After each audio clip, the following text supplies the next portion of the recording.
ચાલો હવે આપણે સમજીએ નિયમ નંબર 3 પર. હવે શૂન્ય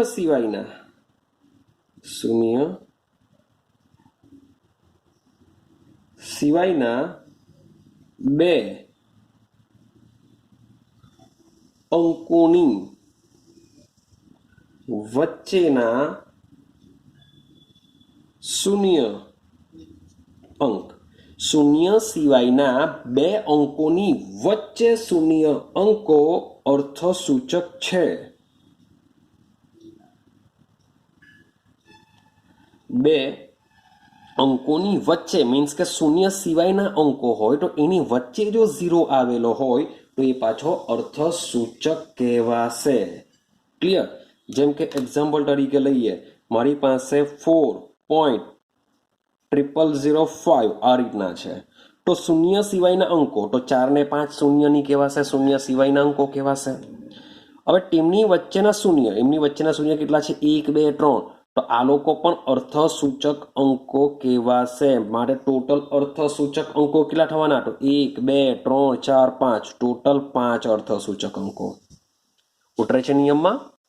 માની લો કે અહીંયા જો 0 મૂકી દે 0 0 0 5, તો હવે બોલો, તો આ બની જશે નિયમ નંબર 2 કે ભાઈ શૂન્ય સિવાયના અંકોની આગળ રહેલા જે શૂન્ય છે તેને અર્થસૂચક અંક ગણવામાં આવતા નથી. માટે માત્ર આ એક જ આવશે. આ નિયમ નંબર 2 છે, આ નિયમ નંબર 3 છે. આઈડિયા આવે છે? કઈ ક્લિયર થાય છે? તો જે ત્રીજો નિયમ છે આ મુજબનો છે તમારો, કે જેમાં શૂન્ય સિવાયના અંકોની વચ્ચે જો 0 આવેલો હોય તો તમારે આ 0 ને અર્થસૂચક અંક તરીકે ગણવા પડશે. મતલબ કે 1.01 આપેલું હોય, 1.01, તો બંને જે આગળ પાછળથી તમે વાત કરશો તો બંને શું છે? શૂન્ય સિવાયના અંકો છે, અને શૂન્ય સિવાયના અંકોની વચ્ચે 0 છે, માટે આને પણ અર્થસૂચક અંક ગણવો પડે. માટે આવશે 3. ક્લિયર થાય છે? આ છે નિયમ નંબર 3. ચાલો આગળની વાત કરીએ, નિયમ નંબર 4 પર જઈએ. નિયમ નંબર 4 શું છે? ચાલો, નિયમ નંબર 4 કહે છે સંખ્યાની, નિયમ નંબર 4 છે સંખ્યાની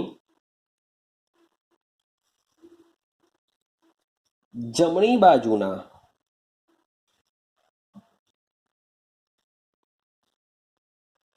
છેડા પર શૂન્ય હોય તો, સંખ્યાની જમણી બાજુના છેડા પર શૂન્ય હોય તો અર્થસૂચક અંક ગણાય છે. યાદ રાખજો, જો તમારી જેટલી પણ સંખ્યા હોય એ સંખ્યાની જમણી બાજુના છેડા પર જો શૂન્ય હોય તો એ શું કહેવાશે? અર્થસૂચક અંક ગણાય છે. જો તે દશાંશ ચિહ્નની જમણી બાજુ આવેલો હોય તોની જ વાત ચાલે છે. જો દશાંશ ચિહ્નની જમણી બાજુ આવેલો હોય તો. ક્લિયર છે? ચાલો તો આને હવે સમજવાનો પ્રયત્ન કરીએ. માન લો કે સીધું સિમ્પલ એક્ઝામ્પલ લઈએ. મારી પાસે 0.500 છે, 0.500 ml, આવું કંઈક સમથિંગ છે. તો સમજો, સંખ્યાની જમણી બાજુ એટલે દશાંશ ચિહ્નની જમણી, ચાલો સંખ્યાની જમણી બાજુ એટલે આ બાજુની સાઈડ થવાનું. ક્લિયર? જો તે દશાંશ ચિહ્નની જમણી બાજુ આવેલો હોય તો આ જે દશાંશ ચિહ્ન છે એની જે જમણી બાજુ જો આ રીતના 0 આવેલા હોય તો એને આપણે શું ગણીશું? અર્થસૂચક અંક ગણીશું. માટે એમાં અર્થસૂચક અંકની સંખ્યા થાય 1 2 અને 3, માટે અહીંયા 3 આવશે. કે થાય છે? આવું જ એક્ઝામ્પલ સેમ આપણે ઉપર પણ જોઈને આવેલા છે, કે જેમાં મેં તમને કીધેલું હતું. ચેક કરશો, જો કરીએ આપણે 140 ચેક કરો. 140 જેમાં અર્થસૂચક અંક જે 0 છે જમણી બાજુ છે, જેને આપણે કેલ્ક્યુલેટ કરેલો હતો. ક્લિયર છે? તો આ રીતના જો હોય, માની લો કે ડાબી બાજુ 0 હોય તો શું કરીએ? તો ડાબી બાજુ માની લો કે આ રીતના 0 હોય 5 આવું લખેલું હોય તો આ નિયમ નંબર તમારો 2 બની જશે પાછો કે ભાઈ અંકની શૂન્ય સિવાયના અંકની આગળની બાજુ જેટલા પણ ઝીરો હોય તે અર્થસૂચક અંક ગણાતા નથી. માન લો કે અહીંયા આવું આપેલું હોય એટલે આમાં તો એક જ થવાનું. ક્લિયર થાય છે? બધા નિયમના રૂલ્સ એન્ડ રેગ્યુલેશન સમજીએ. માન લો કે આવું કંઈ આપેલું 100.004. સર હવે જમણી બાજુ 0 છે પણ દશાંશ ચિહ્નની આગળની બાજુ છે. અરે પણ રૂલ્સ એન્ડ રેગ્યુલેશન નંબર 2 સમજો કે ભાઈ શૂન્ય સિવાયના અંકોની વચ્ચે જો 0 આવેલા હોય તો એ બધાને બધાને જ અર્થસૂચક અંક ગણવા. તો આમાં 1 2 3 4 5 6 આમાં ટોટલી 6 આવી જશે. એ આગળનો રૂલ્સ એન્ડ રેગ્યુલેશન છે. ક્લિયર થાય છે?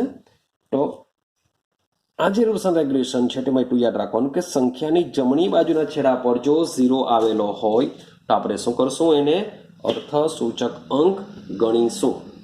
એને આપણે અર્થસૂચક અંક તરીકે લેશું. તો આ યાદ રાખવાનું છે. હવે એક બીજો નિયમ જરાક સમજવાનો પ્રયત્ન કરીએ. ચાલો હવે આમાં જ એક બીજો નિયમ સમજજો. પરંતુ દશાંશ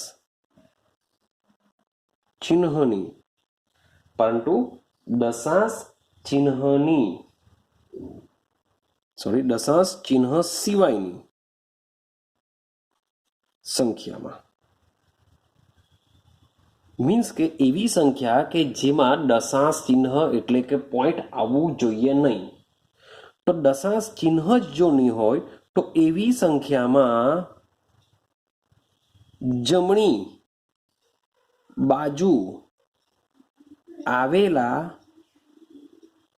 શૂન્ય અર્થસૂચક અંકો ગણવા નહીં.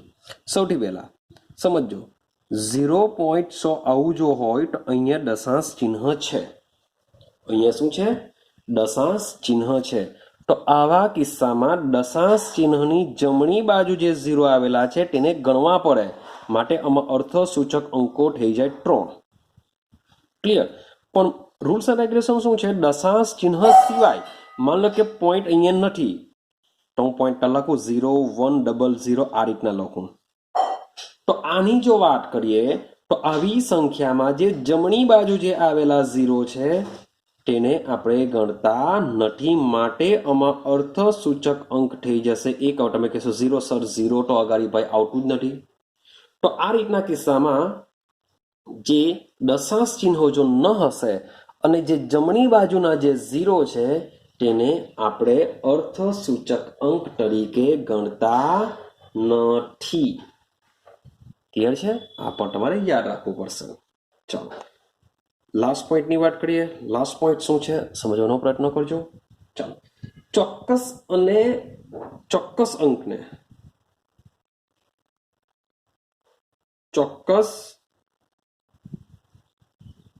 અંકને અનંત સંખ્યામાં અર્થસૂચક અંકો હોય છે. ચોક્કસ અંકને અનંત સંખ્યામાં અર્થસૂચક અંકો હોય છે. ચોક્કસ અંકને ફિક્સ અંક કેવી રીતના? માની લેવું કે તમને એક્ઝામ્પલ તરીકે માત્ર ને માત્ર 5 આપેલો છે. 5 પેન્સિલ છે. 5 પેન્સિલ. તો 5 શું છે? ફિક્સ છે. હવે આ ફિક્સ છે માટે તમે 5 પોઈન્ટ આ 5ની બાજુમાં ગમે તેટલા 0 લખો તો પણ કંઈ ફરક નહીં પડશે.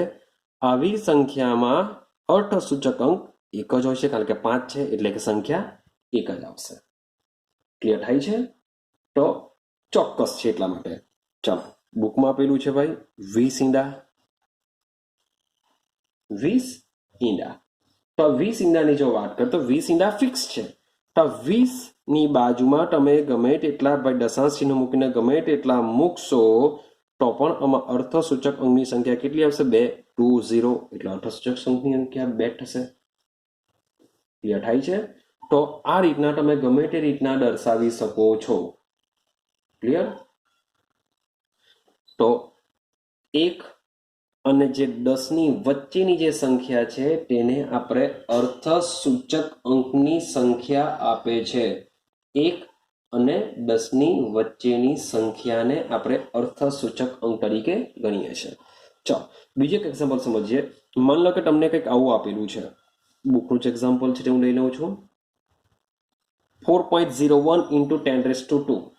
તો આ રીતના જ્યારે આપેલું હોય તો આવા કિસ્સાની અંદર જે અર્થસૂચક અંકો છે એ માત્ર 3 જ થશે. આને જ લેશું આપણે, આને લેવાના નથી. ક્લિયર થાય છે? તો આવી જો સંખ્યા આપેલી હોય તો એમાં અર્થસૂચક અંક કેટલા આવશે? 3. હવે તમને કે એવો કેટલો? તો 6.022 × 10⁻23. સમજો આની બાજુમાં 23 મીંડા છે તો આમાં અર્થસૂચક અંકો કેટલા? તો આટલા જ કહેવાશે. ભાઈ 4 કહેવાશે. પ્લાંક અચળાંક લઈએ આપણે, અગાડી ભણીને આવ્યા. 6.626 × 10⁻34. આ પ્લાંક અચળાંક છે, આની વેલ્યુ છે.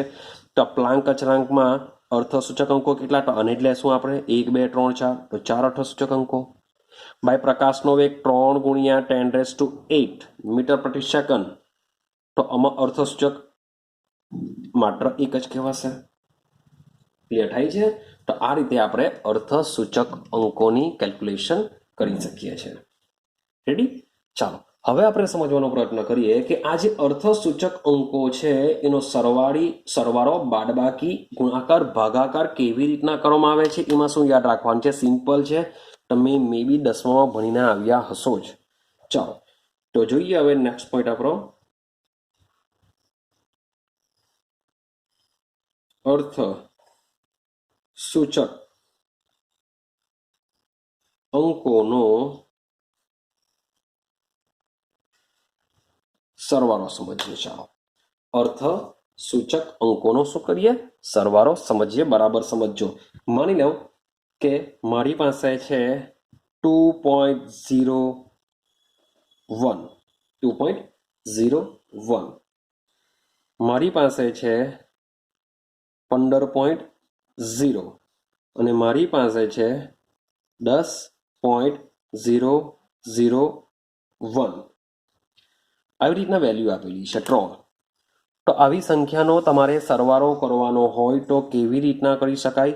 તો સમજો, જે દશાંશ ચિહ્ન છે, દશાંશ ચિહ્નની જમણી બાજુ તમે ચેક કરશો તો અહીંયા બે અંક છે, અહીંયા 1 અંક છે, અહીંયા 3 અંક છે. તો આપણે લખતા જઈએ. સરવાળો કરવો છે માટે 2.01. અહીંયા દશાંશ ચિહ્નની ડાબી બાજુ 2 અંક છે માટે શું કરીશું? 15.0. બસ આટલું લખીશું આપણે. હવે દશાંશ ચિહ્નની જમણી બાજુ 3 પોઈન્ટ છે, આ બાજુ 2 પોઈન્ટ છે, તો અહીંયા લખીશું 10.0. એક નીચે 0 અને બાજુમાં આવશે 1. આનો આપણે શું કરીશું? સરવાળો કરીશું. ક્લિયર? હવે અહીંયા કંઈ નથી, અહીંયા બી કંઈ નથી, સરવાળો કરવો મળશે મીન્સ કે અહીંયા આવી જશે 1. બીજા પોઈન્ટ, અહીંયા બી બીજો પોઈન્ટ, 1 + 0 1. બધા 0 છે, 0 પોઈન્ટ. 5 ને 2 7 વત્તા 0 એટલે આન્સર આવશે 7. 1 અને 1 2, તો આ એનો આન્સર આવશે. આ શું છે? એનો આન્સર આવશે. ક્લિયર છે? હવે આ તમે આન્સર તમે ચેક કરીએ તો જોજો, તો દશાંશ ચિહ્નની જમણી બાજુ 3 ડિજિટ છે, દશાંશ ચિહ્નની ડાબી બાજુ 2 ડિજિટ છે, પણ દશાંશ ચિહ્નની ડાબી બાજુ વાળો શું કહેવાશે? નિશ્ચિત કહેવાશે. જે જમણી બાજુ વાળો જે છેલ્લો અંક હોય છે એ કેવો કહેવાય? અનિશ્ચિત કહેવાશે. હવે આવા કિસ્સામાં તમારે શું કરવાનું છે? શું લખવાનું છે? કેવો આન્સર તમારે લાવવાનો છે? તો આ કામ લાગશે. સમજો કે જ્યારે તમે આ રીતના 3-4 પોઈન્ટ આપેલા હોય ને તેનો સરવાળો કે બાદબાકી તમે જ્યારે કરો છો ત્યારે જોજો કે તમે જેનો સરવાળો કે બાદબાકી કરો છો એ સરવાળા બાદબાકીની અંદર દશાંશ ચિહ્નની જમણી બાજુ ચેક કરો કે જેમાં ઓછામાં ઓછા અંક હોય. અહીંયા જમણી બાજુ 2 અંક છે, અહીં જમણી બાજુ 1 અંક છે, અહીં જમણી બાજુ 3 અંક છે. તો આ જે સંખ્યા છે એ સંખ્યામાં જે જમણી બાજુ છે, જમણી બાજુની અંદર માત્ર 1 જ ડિજિટ છે, 1 જ અંક છે. તો આપણે આન્સર પણ એવી રીતના લાવવો પડે કે જેથી દશાંશ ચિહ્નની બાજુમાં એક જ અંક હોઈ શકે. માટે ખરેખર આનો આન્સર 27.011 ને બદલે આપણે શું લખવો પડશે? 27.0 લખવો પડશે. આ નહીં લખી શકાય, પરંતુ આ લખવો પડે. કેમ? કારણ કે 3 અંકમાંથી આપણી પાસે એક સંખ્યા એવી છે કે પોઈન્ટની બાજુમાં 1 છે. હા, મે બી એવું હોય કે માન લો કે અહીંયા પણ 0 આપેલો હોય, 15.00. તો હવે તમે ચેક કરશો. હવે 1ની જગ્યાએ મેં કેટલા કરી દીધા? 2 કરી દીધા. તો પછી મારે અહીંયા બીજો ડિજિટ પણ લખવો પડે. મારે અહીંયા શું કરવું પડે? બીજો ડિજિટ પણ લખવો પડે છે. કંઈક ઉતરે છે દિમાગમાં? સરવાળા બાદબાકીમાં શું કરવાનું છે? મીન્સ કે સરવાળા બાદબાકી તમે કેલ્ક્યુલેટરમાં કરી જ લખવાના છે, સીધો આન્સર મળી જશે. પણ કેટલા ડિજિટને લખવાના છે એને સમજવાનું છે તમારે. બાકી તમારી પાસે કેલ્ક્યુલેટર એક્ઝામમાં પણ હોવાનું જ છે, જેમાં તમે સરવાળા બાદબાકી કરી નાખશો. પણ આવો આન્સર આવશે તો આ આન્સરને તમારે આખો લખવાનો નથી, પણ તમારી જેટલી પણ તમે રકમનો સરવાળો બાદબાકી કરો છો એમાં ચેક કરો કે દશાંશ ચિહ્નની જમણી બાજુ જેમાં ઓછામાં ઓછા અંકો હોય એટલા જ અંકોનો આન્સર તમારે લાવવો પડશે. ચલો બુકનું એક્ઝામ્પલ સમજીએ, થોડીક આઈડિયા વધારે આવશે. ચાલો આપેલું છે, સરવાળો કરેલો છે એ લોકોએ 12.11, 18.0 અને 1.012. ક્લિયર છે? તો આનો આપણે પ્લસ કરવાનું છે. તો હવે સમજો કે આ બાજુ કંઈ જ નથી એટલે અહીંયા 2 આવશે, 1 ને 1 2 થશે, 1 8 9 10 11 1 વડી ઉપર જશે 1, અહીંયા આવશે 3. તો આન્સર આવશે 31.122. હવે તમે આ 3 સંખ્યાને ચેક કરો. 3 સંખ્યામાંથી જે દશાંશ ચિહ્ન છે, દશાંશ ચિહ્નની બાજુમાં અહીંયા કેટલા અંક છે? 3 અંક છે. અહીંયા કેટલા અંક છે? 1 જ અંક છે. અહીંયા કેટલા અંક છે? 2 અંક છે. તો સૌથી ઓછામાં ઓછા અંક કેટલા છે? 1 જ છે. માટે આન્સર આપણે આ નથી લખવાનો, પણ આની જગ્યાએ લખવો પડે 31 તો ફિક્સ, પણ દશાંશ ચિહ્નની બાજુ 1 જ અંક છે, માટે આપણે 1 જ અંકવાળો લેશું, 1 જ લેશું. યાદ રાખજો, 0 નથી લેવાનો. અહીંયા આ સંખ્યા બતાવે છે કે 1 જ સંખ્યા છે, માટે આપણે 1 જ સંખ્યા લેવી પડશે. તો સરવાળા બાદબાકીમાં તમારે આ યાદ રાખવાનું છે. બોલો, ક્લિયર થયું આટલું? હા કે ના? ચાલો હવે સમજીએ, અગાડી સમજીએ અર્થસૂચક અંકોના ગુણાકાર ભાગાકારમાં શું થશે. ચાલો એને બી સમજી લઈએ આપણે. ટોપિક છે આપણો અર્થસૂચક અંકના ગુણાકાર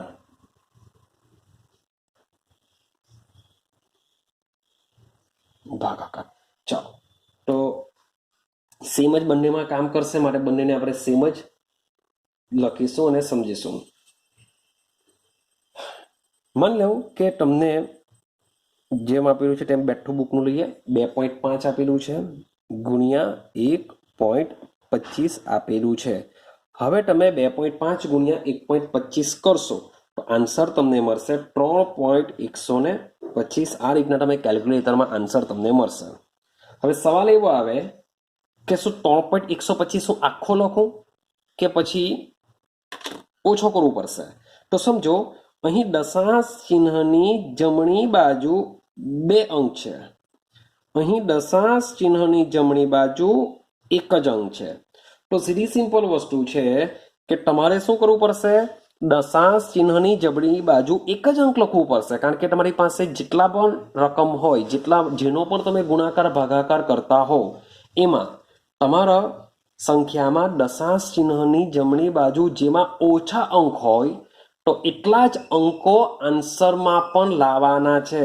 તો અહીં દશાંશ ચિહ્નની જમણી બાજુ 1 જ અંક છે, માટે આપણે આખો આન્સર લખવાની જગ્યાએ શું લખીશું? માત્ર 2.1 આન્સર લખીશું. 3.125 આન્સર લખવામાં આવતો નથી. કંઈક ઉતરે છે દિમાગમાં? આઈડિયા આવે છે કંઈક? તો તમારે જોવાનું છે ખાલી દશાંશ ચિહ્નની જમણી બાજુ કેટલા અંકો છે જેમાં ઓછામાં ઓછા અંકો હોય તો આન્સરમાં પણ એટલા જ અંકો લખવાના હોય છે. ક્લિયર? તો આ તમારે બધું યાદ રાખવાનું છે. ચાલો હવે લાસ્ટ પોઈન્ટને સમજવાનો પ્રયત્ન કરીએ. ચલો આ રીતના તમે આન્સર મેળવી લેશો. મીન્સ કે સરવાળા કરો, બાદબાકી કરો. આપણે લખતા જઈએ થોડુંક. માની લો કે તમે સરવાળો કરો, બાદબાકી કરો, ગુણાકાર કરો કે ભાગાકાર કરો. હવે તમારે કરવાનું શું છે?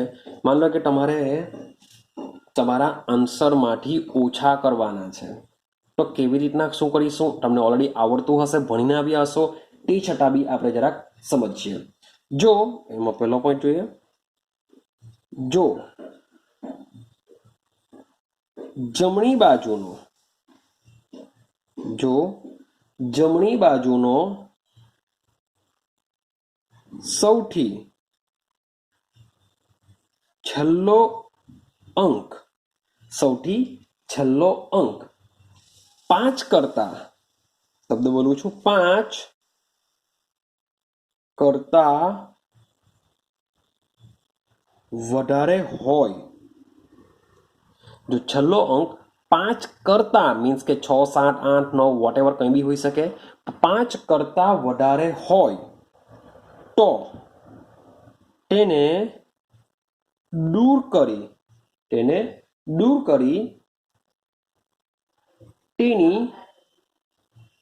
તેની એટલે કે 5 કરતા જે પણ વધારે અંક છે તેની આગળના અંકમાં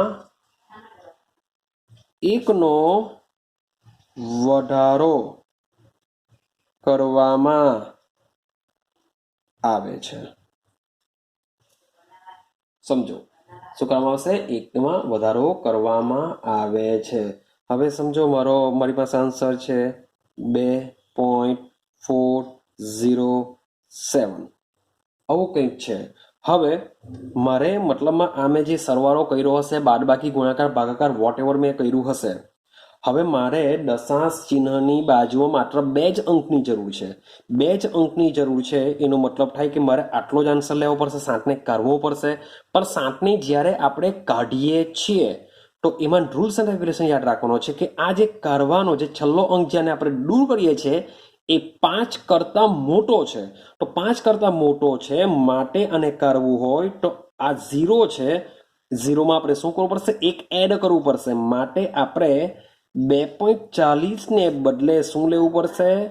2.41 લેવું પડશે, કારણ કે 1નો વધારો કરવાનો છે. આઈડિયા આવે છે? કંઈક ઉતરે છે દિમાગમાં? માની લઉં કે મારી પાસે બુકનો 1.386 છે. મારી પાસે શું છે? 186 છે. માની લો કે મારે 6ને દૂર કરવો છે, કારણ કે મારે પોઈન્ટની બાજુમાં 2 જ અંક લેવા છે.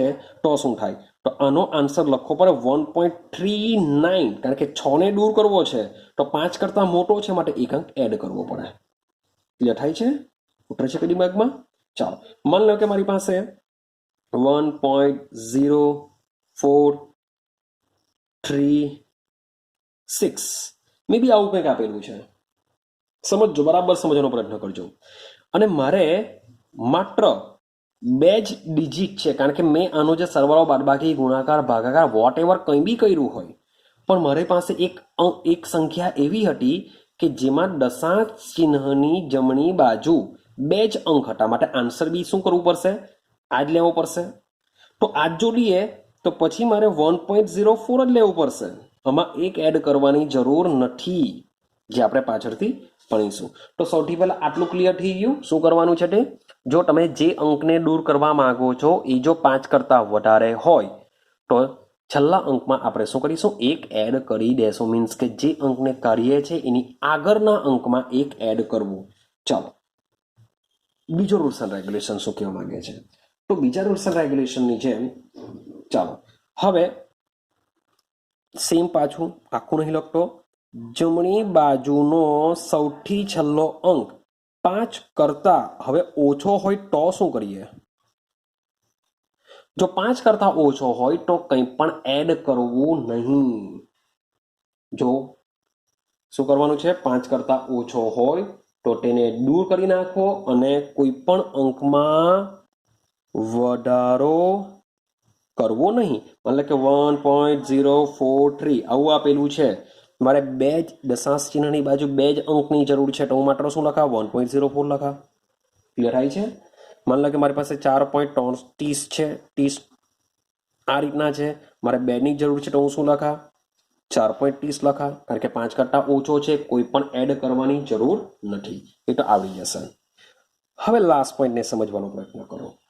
પણ જો જમણી બાજુનો જે છેલ્લો અંક છે એ જો 5 હોય તો શું થાય? કારણ કે આપણે શું સમજ્યા 5 કરતાં વધારે હોય તો, 5 કરતાં ઓછો હોય તો. પણ જો 5 હોય તો શું કરશું? તો 5 હોય અને 5ને જો દૂર કરવાનો હોય, અને તો દૂર કરવો જ પડશે, તો 5ને દૂર કરવાનો હોય અને 5ની